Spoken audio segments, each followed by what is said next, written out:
சனி பெயர்ச்சி எப்போ அப்படின்னு கேட்டிங்கன்னா மார்ச் 29ஆம் தேதி வருது. திருக்கணித முறைப்படி அதுதான் சனி பெயர்ச்சி.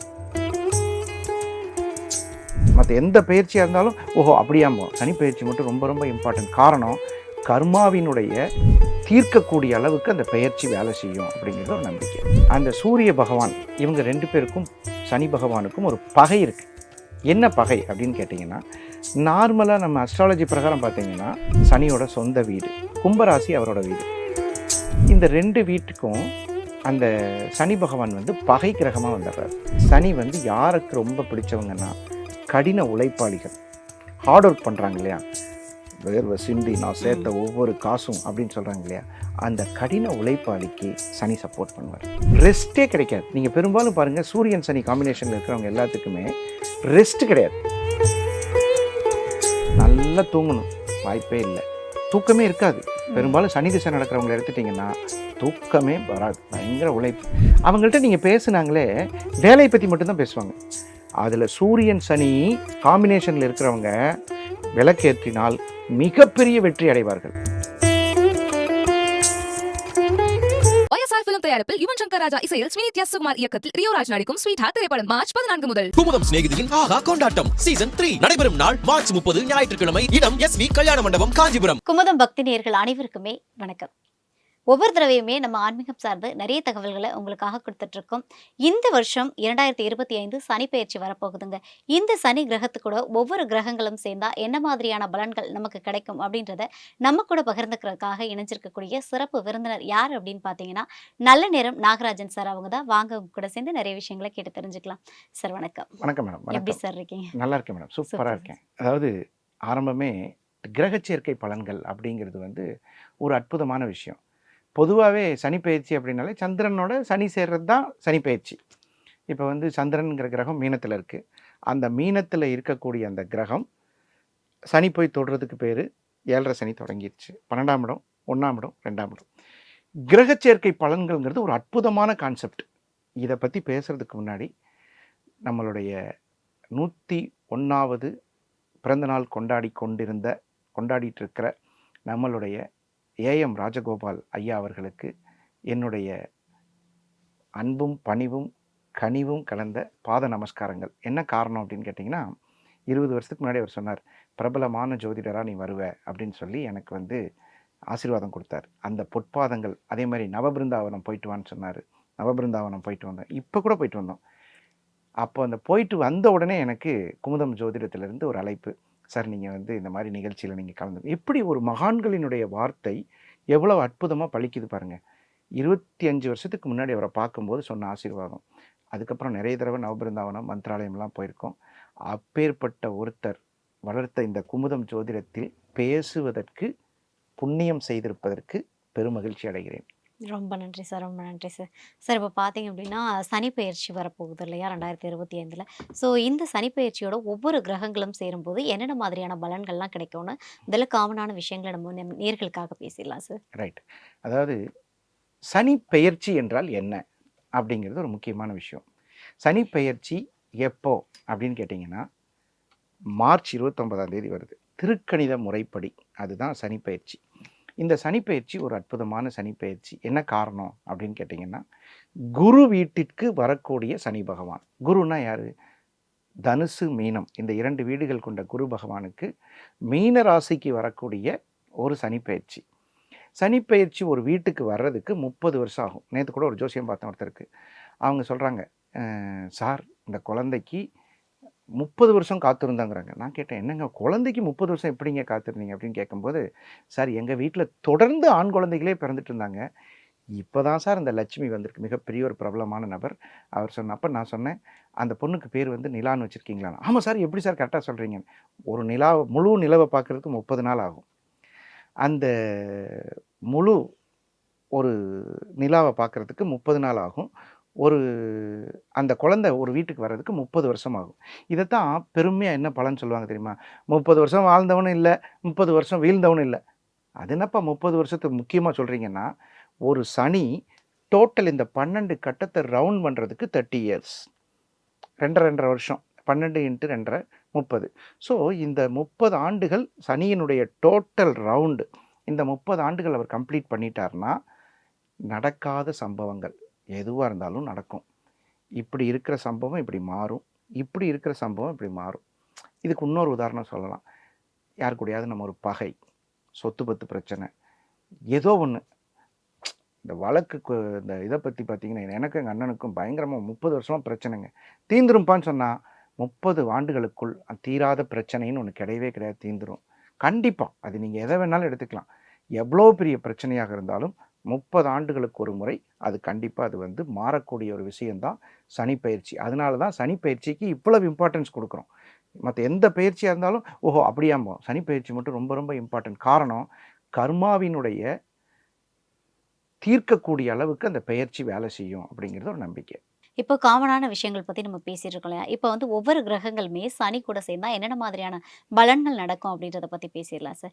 முதல்ல பார்த்தீங்க அப்படின்னா, சனி கிரகத்து கூட சூரியன் சேர்ந்தா என்னென்ன மாதிரியான நன்மைகள்லாம் நடக்கும் சார்? சனிக்கு சூரியன் யாரு அப்படின்னு தெரியுமா உங்களுக்கு?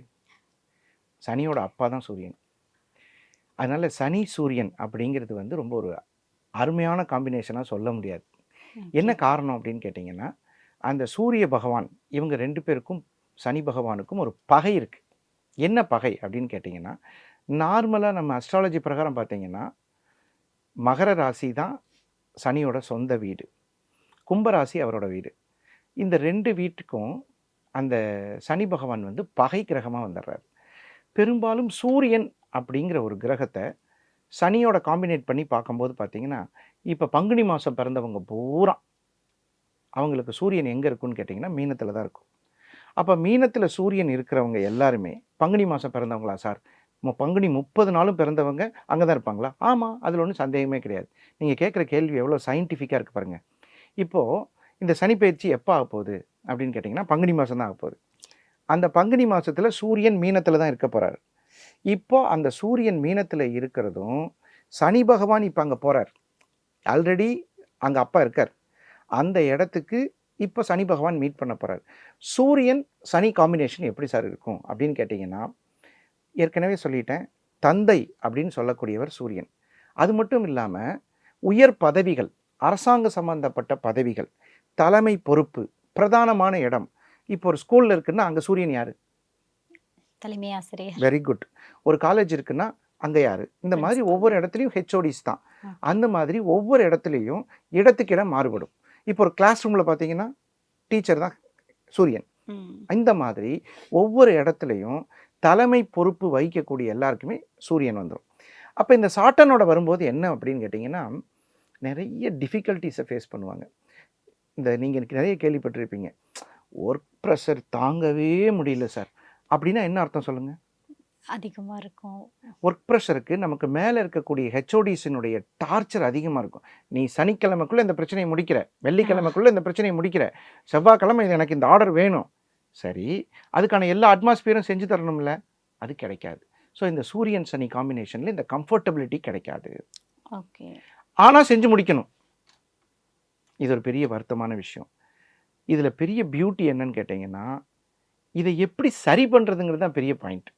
சார் நான் மாட்டிக்கிட்டேன், என் ஜாதகத்தில் சூரியன் சனி நீங்கள் சொன்ன மாதிரியே நான் பங்குனி மாதம் பிறந்திருக்கேன், சனி வேறு இப்போ வந்திருக்கிறாரு, 2.5 வருஷம் நான் இவர் கூட தான் ட்ராவல் பண்ணணும். நீங்கள் சொன்ன மாதிரியே பிரச்சனையான ஒருத்தர் எனக்கு ஹெச்ஓடியாக வந்திருக்கிறாரு, அவர் ட்ரான்ஸ்ஃபர் ஆகிறத பார்த்து எல்லாருமே அலறாங்க. ஸோ இந்த மாதிரி ஒரு பெரிய கன்ஃபியூஸில் நான் இருக்கேன். How to over come? சிம்பிளான விஷயம். சனிக்கு ரொம்ப யாரை பிடிக்கும் தெரியுமா? சனி வந்து யாருக்கு ரொம்ப பிடிச்சவங்கன்னா கடின உழைப்பாளிகள், ஹார்ட் ஒர்க் பண்ணுறாங்க இல்லையா, வேர்வை சிந்தி நான் சேர்த்த ஒவ்வொரு காசும் அப்படின்னு சொல்கிறாங்க இல்லையா, அந்த கடின உழைப்பாளிக்கு சனி சப்போர்ட் பண்ணுவார். ஓகே சார், கடின உழைப்பாளி சரியான ஏமாத்துக்காரன்னா சனி சப்போர்ட் பண்ண மாட்டார். அந்த கடின உழைப்பிலும் ஒரு நேர்மை வேணும், ஹானஸ்டி, அந்த குவாலிட்டி வேணும். சார் அவர் ரொம்ப கேரக்டர் ரொம்ப ஃபஸ்ட் கிளாஸ் கேரக்டர் சார் அப்படின்னு சொல்லுவாங்க. அந்த மாதிரி இதிலிருந்து நீங்கள் தவிர்த்துக்கலாம். இந்த 2 குவாலிட்டி ரொம்ப முக்கியம், நேர்மை, அடுத்தது உழைப்பு, அதுலேயும் கடினமான உழைப்பு. இப்போ சில பேர் கேட்குறாங்க, இந்த கடினமான உழைப்புனா என்ன சார் அப்படின்னு கேட்டால், ரெஸ்ட்டே கிடைக்காது. நீங்கள் பெரும்பாலும் பாருங்கள், சூரியன் சனி காம்பினேஷனில் இருக்கிறவங்க எல்லாத்துக்குமே ரெஸ்ட் கிடையாது. 2 வேலை பார்க்குறாங்க, பார்த்துருக்கீங்களா? அதாவது பார்ட் டைம் ஒன்று ஜாப் பார்ப்பாங்க, காலையில் ஒன்று பார்ப்பாங்க, அப்புறம் வீட்டில் ஒரு லேப்டாப் வச்சுருப்பாங்க. சார் நான் சில இதெல்லாம் ஆஃபீஸ் ஒர்க்கும் பண்ணிக்கிறேன் சார், இதுவும் பண்ணுறேன் சார். இந்த மாதிரி நிறைய ஒர்க்கில் வந்து வேலை வேலை வேலை வேலை. சில பேர் அவரை கிண்டலாக கூட திட்டுவாங்க. என்ன திட்டுவாங்க? எப்போ பாரு வேலை வேலைன்னு. எனக்கு தெரிஞ்ச ஒரு அம்மா இருக்குது, பூக்கடைக்கார அம்மா. சும்மா என்னப்பா பண்ணுறது, மார்க்கெட்டுக்கு போகணும், வேலைக்கு போகணும், பூ கட்டணும். நம்ம நினைக்கிறோம் பூ கட்டுற வேலை ஒரு பெரிய வேலையான்னு. அதுக்கு எவ்வளோ வேலை இருக்குன்னு செஞ்சு பார்த்தா தான் தெரியும். தோசை ஊற்றுறது ஒரு வேலையா அப்படின்னா, அது மாதிரி அந்த வேலைகள் எல்லாமே பார்த்தீங்கன்னா, அந்தந்த வேலைக்கான மூலப்பொருள்கள் எல்லாம் வாங்கும்போது கடின உழைப்பாளியாகவும் நேர்மையாகவும் இருக்கும் பொழுது சூரியன் சனி காம்பினேஷன் சக்ஸஸ் ஆகிடும். அங்கே பதவி உயர்வே கிடைக்கிறதுக்கு வாய்ப்பாயிடும். இப்போ சூரியனுடைய நட்சத்திரங்கள் அப்படின்னு எடுத்துட்டிங்கன்னா கிருத்திகை, உத்திரம், உத்திராடம். சனியோட நட்சத்திரங்கள்னு எடுத்துட்டிங்கன்னா உத்திரட்டாதி, பூசம், அனுஷம். இப்போ காம்பினேஷன் எடுத்துட்டிங்கன்னா நிறைய பேர் என்ன நினைக்கிறாங்கன்னா, ஒரே ஒரு கட்டத்தில் சூரியன் சனி இருந்தால் மட்டும்தான் இந்த காம்பினேஷனா அப்படின்னு நம்ம நினைப்போம். கிடையவே கிடையாது. திரிகோணத்தில் இருந்தாலும் அந்த வேலையை செய்யும். திரிகோணம்னா என்ன சார்? கோணத்தில் ஒரு கிரகம் இருக்கான்னு பாரப்பான்னு சொல்லுவாங்க. கோணம்னா என்ன அப்படின்னா 1, 5, 9 அங்கே இருந்தாலும் இந்த பவர் வேலை செய்யும். நமக்கு இப்போ இந்த கேமராலெலாம் சொல்லுவாங்களே ஆங்கிள்னு, அந்த ஆங்கிள் வந்து கோணம் அப்படின்னா சூரியன் மீனத்தில் இருக்காருன்னு வச்சுக்கோங்க. 5ஆம் இடத்துல சனி இருந்தாலும் அந்த சூரியன் சனி காம்பினேஷனாக எடுத்துக்குவோம். ஓகே. அதே மாதிரி 9ஆம் இடத்துல இருந்தாலும் எடுத்துக்குவோம். ஸோ டோட்டலாக சூரியன் சனி காம்பினேஷன் என்பது நீங்கள் கேட்ட கேள்வி ஒரே ஒரு கேள்வி தான். சார் சூரியன் சனியை பற்றி சொல்லுங்கள் சார். அது என்னென்ன வேலை செய்யுது? சூரியன் சனி சாரம் வாங்கினாலும் சனி சூரியன் சாரம் வாங்கினாலும் அப்படி தான் எடுத்துக்கணும். செகண்டு, திரிகோணத்தில் இருந்தாலும் எடுத்துக்கணும். சூரியன் சனி வீட்டில் இருந்தாலும் சனி சூரியன் வீட்டில் இருந்தாலும் இந்த காம்பினேஷன் எடுத்துக்கணும். அவர்களுக்கெல்லாம் இப்போ நம்ம சொன்ன பலன் கடின உழைப்பால் தான் ஜெயிக்க முடியும். Okay okay. நல்லா தூங்கணும், வாய்ப்பே இல்லை. தூக்கமே இருக்காது. பெரும்பாலும் சனி திசை நடக்கிறவங்களை எடுத்துட்டிங்கன்னா தூக்கமே வராது, பயங்கர உழைப்பு. அவங்கள்ட்ட நீங்கள் பேசுனாங்களே வேலையை பற்றி மட்டும்தான் பேசுவாங்க. நாளைக்கு திங்கக்கிழமை அங்கே போகணும், செவ்வாய்க்கிழமை இந்த வேலை இருக்குது, புதன்கிழமை. அவர் ஒரு சின்ன சாதாரணமாக ஒரு கோயில் பூசாரியாக கூட இருப்பார். அவர் என்ன பண்ணுவார்னா, அண்ணே திங்கக்கிழமை காலையில் சந்தியாவந்தனம் இருக்குது, அதை முடிக்கணும், அப்புறம் அங்கே ஒரு கும்பாபிஷேகம் இருக்குது, அப்புறம் இது இப்படியே இந்த ஒர்க்கு பற்றி. இந்த சனி ஆதிக்கம் பெற்றவர்கள்னு கேள்விப்பட்டிருக்கீங்களா? குட்டையாக இருப்பாங்க, முடி நல்லா வளரும், அப்புறம் பார்த்தீங்கன்னா நேர்மை எதை எடுத்தாலும் இல்லைப்பா அண்ணே ஒரு இந்த மாதிரி ஒரு விஷயம் வந்திருக்கு, நேர்மையாக இருக்கா, பில்லு போடுறியா, ஜிஎஸ்டி கட்டுறியா, கரெக்டாக இருக்கா. ஒரு சும்மா எனக்கு தெரிஞ்ச ஒரு சனி ஆதிக்கம் பெற்ற ஒருத்தர், அவனுக்கு பேரே நாங்கள் பில்லுன்னு வச்சுருக்கோம். எதை வாங்கினாலும் பில்லோட தான் வாங்குவோம். சாதாரண ஒரு பேப்பர் 2 ஜெராக்ஸ் சீட் வாங்கினீங்கன்னா அதை வந்து ஒரு அதுக்கு ஏதாவது பில்லு கொடுப்பானா, அந்த பில்லை வந்து உடனே வந்து பில்லு வாங்கிட்டு வருவோம், 2 ரூபாய் அப்படின்னு சொல்லி. எதுக்குன்னா அந்த நேர்மை, அந்த சத்தியம், அதுக்கு அதிகாரி யாருன்னா சனி பகவான். ஸோ சனி பகவான் சூரியனும் சேரும் பொழுது பதவி உயர்வு கண்டிப்பாக கிடைக்கும். ஆனால் உனக்கு இந்த பேக்ரவுண்டை நீ வச்சுருக்கணும். எது? கடின உழைப்பாளி, அது மட்டும் இல்லாமல் நேர்மை, இந்த 2 இருந்ததுன்னா இந்த சூரியன் சனி காம்பினேஷனை ஈஸியாக நம்ம வந்து. இப்போது சனி கிரகத்துக்கூட சூரியன் சேரும்போது என்னென்ன மாதிரியான விஷயங்கள் நடக்கும்னு நீங்கள் சொல்லிட்டீங்க. இப்படி ஒரே கட்டத்தில் இவங்க வந்து ஏதாவது பிரச்சனைகளை சந்திக்கிறாங்க அப்படின்னா, அவங்க இந்த கடவுளை வழிபட்டாங்க அப்படின்னா அந்த பிரச்சனைகளை இருந்து அவங்கள தற்காத்துக்கலாம்னா எந்த கடவுள் வழிபாடு வெரி சிறந்ததாக குட், இருக்கும்? வெரி குட், அருமையான கேள்வி. அதாவது இப்போ நான் இதுக்கு முன்னாடி சொன்னது ப்ராக்டிக்கல் ரெமெடி. டிவோஷனல் ஸ்பிரிச்சுவல் ரெமெடினா என்ன சார்? நாங்கள் ஏதாவது கோயிலுக்கு போயிட்டு வரலாமா அப்படின்னு கேட்டால் கண்டிப்பாக சூரிய பகவான் கோயிலுக்கு போயிட்டு வரலாம். சூரியன் இது எல்லாத்தையும் விட அதிகாலையில் எழுதுங்கிறது ரொம்ப ரொம்ப நல்ல விஷயம். அதில் சூரிய நமஸ்காரம் பண்ணிக்கலாம். அதே மாதிரி சனி பகவானுடைய கோயில்கள், மலை சார்ந்த இடங்கள், அந்த மாதிரி கோயில்களுக்கு போய்க்கலாம். அதெல்லாம் போகும்போது ரொம்ப நல்லாயிருக்கும். குறிப்பிட்ட கோயில் அப்படின்னு பார்த்தீங்கன்னா சூரியனார் கோயிலுக்கு போகலாம். நீங்கள் ஒரு கேள்வி கேட்கலாம், சார் சூரியன் சனி காம்பினேஷனில் நீங்கள் சூரியனுக்கு மட்டும்தான் கோயில் சொல்கிறீங்க, சனிக்கு கோயில் சொல்லலை, எந்திர சனீஸ்வரர் எத்தனையோ கோயில் இருக்குது. அப்போது என்னதான் இருந்தாலும் உங்ககிட்ட ஒரு விஷயத்தை கேட்கணும். உங்கள் அப்பா கிட்டே போயாச்சுன்னா பிரச்சனை சால்வ் ஆயிருமா ஆகாதா? அவர்கிட்ட சொல்லலாம், சார் இந்த மாதிரி சொல்லி செய்யுங்க அப்படின்னா அந்த வேலை நடந்துடும். ஸோ சனி வந்து அப்பாவினுடைய பேச்சை கேட்க மாட்டார். ஆனால் அப்பா கிட்ட பிரச்சனையை சொல்லும்போது அந்த காம்பினேஷன் சரியாயிடும். நிறைய பேருக்கு வந்து ஸ்ட்ரெயிட்டாக கோவிலுக்கு போக முடியாது, வழிபாடு பண்ண முடியாது அப்படின்னா, இல்லை பக்கத்தில் ஏதாவது பரிகாரங்கள் செஞ்சால் அதிலேருந்து அவங்கள பாதுகாத்துக்கலாம்னா ஏதாவது பரிகாரங்கள் இருக்கா சார்? இல்லை, வெரி குட், அருமையான கொஸ்டின். இப்போ உங்ககிட்ட நான் ஒரு கொஸ்டின் கேட்குறேன். கோயிலுக்கு போகிறோம், சூரியன் சனி காம்பினேஷனில் ஒரு பரிகாரம் சொல்லுங்கள். எனக்கு பரிகாரங்கள்லாம் தெரியாது. சரி, எண்ணெய் எந்த கிரகத்தை குறிக்கும்? சனி பகவான். ஓகே. எல்லா எண்ணெயுமே சனி பகவான். Okay okay. வெளிச்சம், தீபம், அது யாரை குறிக்கும்? ஈஸியாக சொல்லிடுவீங்க. சூரிய பகவான். ஆமாம், கன்ஃபார்ம். ஏன்னா அவர் தான் வந்து லைட்டிங். ம். இந்த சூரியன் சனி இருப்பவர்கள், சூரியன் சனி காம்பினேஷனில் இருக்கவங்க எந்த கோயிலுக்கு போனாலும் நிறைய பேர் பார்த்தீங்கன்னா நெய் தீபம் ஏற்றுவாங்க. ம். ஆனால் அதை விட நல்லெண்ணெய், நல்லெண்ணெய்ன்னு சொல்லலாமா எள்ளெண்ணெய்ன்னு சொல்லலாமா? எல்லையில இருந்து ரெண்டும் ஒன்று தான். ஆமா. அந்த எள்ளுன்னா உங்களுக்கு தெரியும் அது ம். யாருக்குரியது? சனி சனி பகவான். பகவானுக்குரியது. அந்த எள்ளு நல்லெண்ணெய், எள்ளெண்ணெய் நல்லெண்ணெய் ரெண்டும் ஒன்று தான். அந்த ரெண்டையும் அந்த தீபத்தில் அவங்களால முடிஞ்ச அளவு எந்த கோயிலுக்கு போனாலும் விளக்கேற்றுனாங்கன்னா, சூரியன் சனி காம்பினேஷன் வந்துருச்சா இல்லையா? தீபம் அப்படி தீபம் ஏற்றுறது அப்படின்னு நம்ம சொல்லுவோம். என்ன தீபம் ஏற்றுறதுல பெரிய வெளிச்சம் வந்துற போது நிறைய பேர் சொல்லுவாங்க.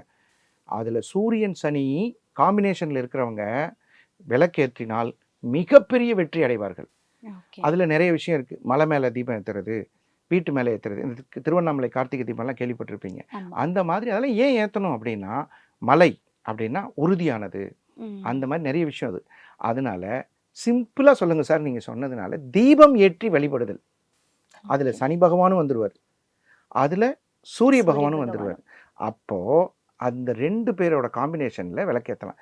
சார் இப்போ இன்னொரு கேள்வி கேட்பீங்க, சார் என்னால் கோயிலுக்கே போக முடியல, வீட்லேயே சொல்லுங்கன்னா, யார் வீட்டில எல்லாம் தினமும் நல்லெண்ணெய் தீபம், அது காமாட்சி தீபமோ அல்லது அகல் விளக்கோ, எந்த தீபமும் நல்லெண்ணெய் ஊற்றி ஏற்றுனாங்கன்னா, இந்த சூரியன் சனி காம்பினேஷன் நிறைய பேர் என்கிட்ட கேட்பாங்க, அப்பாவுக்கும் மகனுக்கும் ஒத்தே போக மாட்டேங்குது சார், என் மகன் என்னை பார்த்து உன் வீட்டுக்காரர் நல்லா இருக்காரான்னு கேட்குறான் சார்.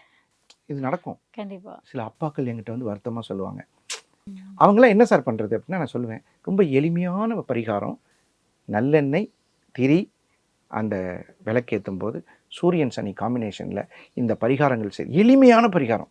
Okay okay. உங்களுக்கு தெரியும், நம்ம ஏஎம்ஆர் ஐயா எந்த பரிகாரம் சொல்ல மாட்டார். ம். எனக்கு தெரிஞ்சு அவர் பரிகாரம் சொல்லவே மாட்டார். கோயிலுக்கு போய்ட்டு சொல்லுவார். அந்த கோயிலில் என்ன சார் செய்கிறது? தீபம் ஏற்றி வச்சுட்டு வா. ஓகே. இந்த கோயில் விளக்கு எல்லா கோயில்லையும் வந்து விற்பனையாச்சா இல்லையா? எல்லா கோயில்லையும் இப்போ எல்லா கோயில்லையும் பாருங்கள், தீபம் விற்பனைக்கு வாங்கி விற்கிறோன்னு போட்டுக்கல. அதுக்கு அடிக்கல் நாட்டினதே நம்ம ஐயா தான். அவர் என்ன பண்ணுவாருன்னு கேட்டிங்கன்னா, கோயிலுக்கு போ, தீபம் ஏற்றி சாமி கும்பிட்டுவா. அவர் எவ்வளோ பெரிய பிரச்சனைக்கு இந்த பரிகாரம். அது காரணம் என்னென்னா, சூரியன் சனி, உன்னோட உழைப்பு வெளிச்சமாகணும், அவ்வளோதான், சிம்பிள். உன்னோட உழைப்புங்கிற நீ, சார் நான் உழைக்கிறேன் சார், இன்க்ரிமெண்ட்டே தர மாட்டேங்கிறாங்க சார், செஞ்ச வேலைக்கு தானே சார் காசு கேட்குறோம். இந்த பிரச்சனைலாம் நிறைய இடத்துல இருக்கும். அது இன்னைக்கு அரசியல் இல்லாத ஒரு வேலை இடமே இல்லை, எல்லா இடத்துலையும் பாலிடிக்ஸ் இருக்குது. அப்போ இதை எப்படி நான் ஓவர் கம் ஆகுறது அப்படின்னு கேட்டிங்கன்னா, சூரியன் சனி காம்பினேஷனுக்கு தீபம் ஏற்றி வழிபடுவது. நிறைய பேர் கேட்குறாங்க, சார் நான் வேலை செய்கிற இடத்துல அந்த மாதிரி செய்யலாமா? எல்லா வேலை செய்கிற இடத்துலையும் இந்த இது இருக்குது, அது என்னது, பூஜா சாமியெல்லாம் அங்கே விளக்கேற்றி வழிபடலாம். அதில் பெரும்பாலும் இந்த சனினா வேலையாட்கள், அந்த வேலையாட்களுக்கு தலைவர் யாரோ ஒருத்தர் இருப்பார், அது வந்து சூரியன். ஸோ அப்போ வேலையாட்களுக்கு ஒரு பிரச்சனை வருது அடிக்கடி. அதாவது என்ன சொல்கிறது, ஹெச்ஓடிக்கும் அந்த எம்டிக்கும் வேலை செய்கிறவங்களுக்கும் குழப்பம் வருது. அப்படிங்கிற இடத்துல அந்த வேலை செய்கிற இடத்துல விளக்கேற்றி வழிபட்டால் கண்டிப்பாக சரியாயிடும். Super sir, super. ஓகே. அதாவது வழிபாடு பரிகாரங்கள் பற்றி பேசுனீங்க சார். முன்னாடி நம்ம பேசிகிட்டு இருக்கும்போது வந்து என்னென்ன மாதிரியான நன்மைகள் நடக்கும்னு சொல்லி பேசிகிட்டு இருந்தோம் இல்லையா? அடுத்து பார்த்தீங்கன்னா, இந்த சனி கூட சூரியன் சேர்றதுனால ஏதாவது தீமைகளை அவங்க சந்திக்க நேரிடுமா சார்? கண்டிப்பாக. ஓகே. இந்த நெருப்பு கிரகத்தோடு இந்த சனி பகவான் உழைப்பு கிரகம் சேரும்போது நம்மளுடைய உழைப்புக்கு மரியாதை இருக்காது. நம்ம எவ்வளோ ஹார்ட் ஒர்க் பண்ணாலும் என்னமோ சரி, இவனையெல்லாம் வேலைக்கு வச்சுருக்கிறதே பெரிய தப்பு அப்படிங்கிற அந்த உதாசீனம். அப்புறம் குடும்பத்துலேயும் பார்த்தீங்கன்னா, குடும்பத்தில் தலைவர் அப்பா, அவர் என்ன சொல்லுவார்னா, சில பேர் என்னப்பா எல்லாம், நம்ம தான் வேலைக்கு போய் சம்பாரித்து காசெல்லாம் கொடுப்போம். அண்ணன் என்ன பண்ணுவான், கல்யாணம் பண்ணிட்டு போயிடுவான். அக்கா என்ன பண்ணுவான், வந்து காசு வாங்கிட்டு போயிடுவான். இவன் மட்டும் இந்த இடத்துல இருந்துட்டு காசு கொடுப்பான், நம்ம இட்லி மட்டும் போதுமானு வாழ்வான். ஆனால் கண்டிப்பாக வந்து அவனுக்கு என்ன பிரச்சனை வரும்னு கேட்டிங்கன்னா, இந்த டாமினேஷன். உன் பையன் வந்துட்டானா அப்படிம்பார். ஏங்க அவன் உங்களுக்கு வந்தாங்க பையன் அப்படின்னா, இல்லை இல்லை அவன் எனக்கு பையனே இல்லை அப்படிலாம் சில அவமானங்கள் வருது இல்லையா? இந்த மாதிரி நெகட்டிவ் வரும். சிலர் அரசியலில் இருக்காங்க. நான்லாம் 30 வருஷமாக இருக்கேன் சார், உங்களுக்கு தெரியுமா? என் பிள்ளைக்கு கல்யாணமாகி குழந்தை பிறந்துச்சு சார். என் பிள்ளை பிறக்கும்போது இந்த கட்சியில் சேர்ந்தேன். எனக்கு எந்த மதிப்புமே இல்லை சார். ஆனால் எனக்கு தலைவர் வரைக்கும் தெரியும், தலைவரை நேரடியாக நான் போய் பார்க்க தெரியும் அப்படின்னு சொல்லுவாங்க. ஆனால் எந்த பதவியும் கிடைக்காது. இந்த சூரியன் காம்பினேஷன் வந்து சனி இந்த மாதிரி ஒரு சில தொந்தரவுகளை கொடுக்கும். அதனால் பெரும்பாலும் இந்த சூரியன் சனி காம்பினேஷன்ஸில் நெகட்டிவ் தான் அதிகம். அதில் ஓவர் கம் ஆகிறதுக்கு அந்த தீபம் ஏற்றுறது, அப்புறம் வந்து கடின உழைப்பு, அப்புறம் அந்த நேர்மை, இதை ஃபாலோ பண்ணா போதும். YSR பிலிம் தயாரிப்பில் யுவன் சங்கர் ராஜா இசையில் ஸ்ரீநித்யா சுகுமார் இயக்கத்தில் ரியோராஜ் நடிக்கும் ஸ்வீட் ஹார்ட் திரைப்படம் மார்ச் 14 முதல். குமுதம் மற்றும் தமிழ்நாடு மின்சார வாரியம் இணைந்து வழங்கும் சிக்கனமும் பாதுகாப்பும் யூஸ்ஃபுல் டிப்ஸ், மின் நுகர்வோர் சேவை மையம், மின் கட்டணம் தொடர்பான சந்தேகங்கள், இலவச மின் இணைப்பு குறித்த தகவல்கள், பழுதடைந்த மின் கம்பங்கள் அல்லது பில்லர் பாக்ஸ் குறித்த தகவல் தர, மின் இணைப்பு பெயர் மாற்றம் குறித்த சந்தேகம், இவை அனைத்திற்கும் 9497 94987 என்ற எண்ணை தொடர்பு கொள்ளவும்.